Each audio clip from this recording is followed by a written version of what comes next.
La vie est un cycle de malheur, de bonheur, de moments de joie et de moments de peine.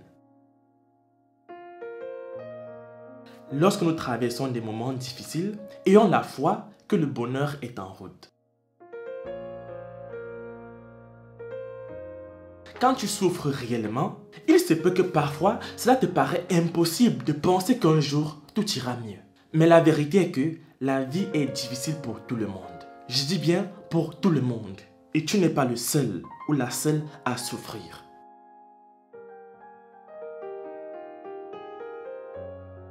Faustin, ce garçon de 23 ans, est né différent et la plupart de ses organes corporels ne fonctionnent pas.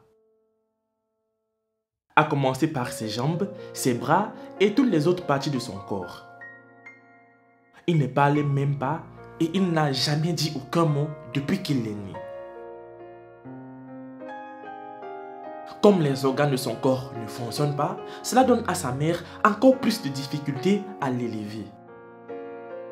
Elle l'a toujours porté durant ces 23 dernières années et comme les gens se moquent et trollent son garçon, elle est souvent obligée de l'enfermer à l'intérieur de la maison pour le protéger des autres. Leur vie s'est empirée car le père du garçon les a abandonnés il y a 10 ans. Faustine n'avait alors que 13 ans quand tout cela s'est produit. Et depuis ce jour, les souffrances et les difficultés font partie de leur quotidien. Elle dit que même si la vie est difficile, elle fera tout son possible et même si elle doit perdre sa propre vie, elle fera tout pour sauver celle de son garçon. En regardant l'apparence de Faustine, vous pourriez croire que ce n'est qu'un petit enfant, mais en regardant attentivement son visage, il paraît plus vieux. Quand quelqu'un vous dit qu'il a 23 ans, vous discutez, ça devient comme un débat. Il n'y a que sa mère qui puisse confirmer cela, car personne d'autre n'y croit. Les amis, avant de poursuivre, voici la question du jour. Le Kilimandjaro se trouve dans quel pays? A. Au Kenya, B. En Afrique du Sud, C. En Éthiopie. J'attends vos propositions en commentaire et la réponse exacte vous sera donnée à la fin de la vidéo.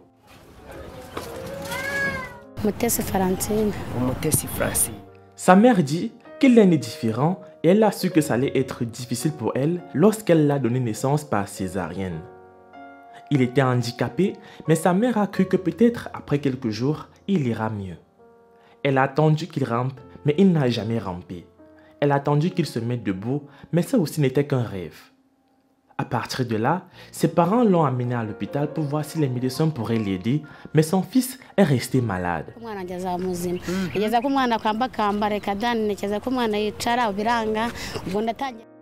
Sa mère a tout essayé, même les séances de physio, croyant que la physiothérapie était la solution, et même cela n'a pas marché. Sa mère a dû enfermer son fils dans la maison car plusieurs personnes disaient qu'il était effrayant et certains utilisaient cette opportunité pour se moquer et offenser ce jeune garçon.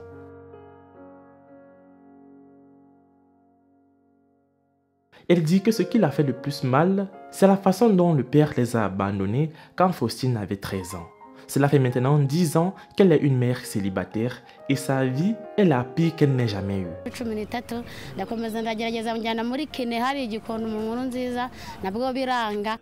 Le père a dit qu'il ne pense pas que Faustine soit réellement son fils parce qu'avoir un tel enfant dans sa famille est considéré comme un tabou.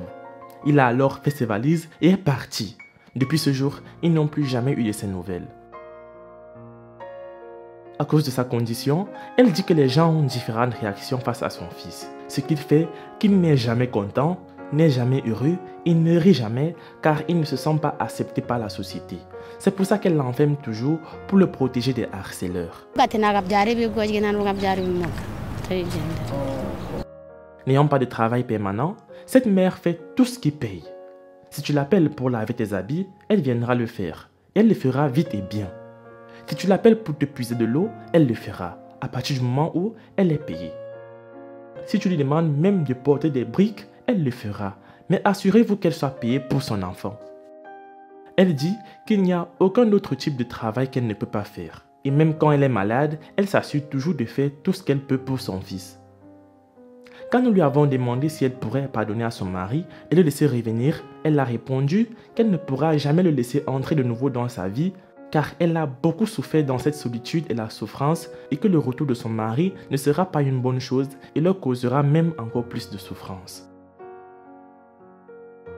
Faustine est si faible et sa mère dit que depuis son enfant, il paraît qu'il ne grandit pas.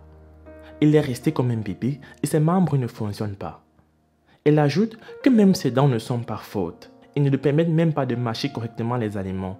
Elle doit tout faire pour lui, à commencer par le porter comme un bébé et tout ce dont il a besoin. Elle dit qu'ils habitent une vieille maison qui n'est même pas cimentée. La maison est si vieille que parfois, l'eau vient du sol et remplit toute la maison. Et ce problème pourrait la faire s'effondrer un jour. Et cela va tuer quelqu'un d'une manière ou d'une autre. C'est pourquoi cette mère dit qu'elle veut avoir sa propre maison si possible. Mais cela reste un rêve pour elle, car elle n'en est pas sûre si cela est bien possible. Elle perd espoir et dit qu'elle ne voit pas son futur ainsi que celui de son fils. Elle est inquiète de ce qu'il arrivera à Faustine le jour où elle ne sera plus de ce monde. Elle a peur que son fils soit maltraité et même tué. Elle se demande toujours pourquoi Dieu accepte que tout cela se produise. Cette situation a créé une haine entre sa famille et elle, car la plupart des membres de sa famille lui ont conseillé de tuer son propre fils, et bien évidemment, elle ne peut pas le faire. Aucun des membres de sa famille ne l'a jamais rendu visite depuis qu'ils savent qu'elle a un enfant handicapé.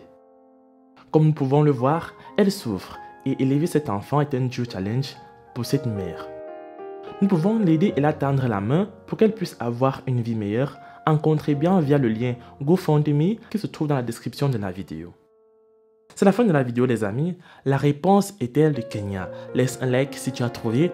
Moi je vous laisse et surtout on se prend pour la prochaine fois.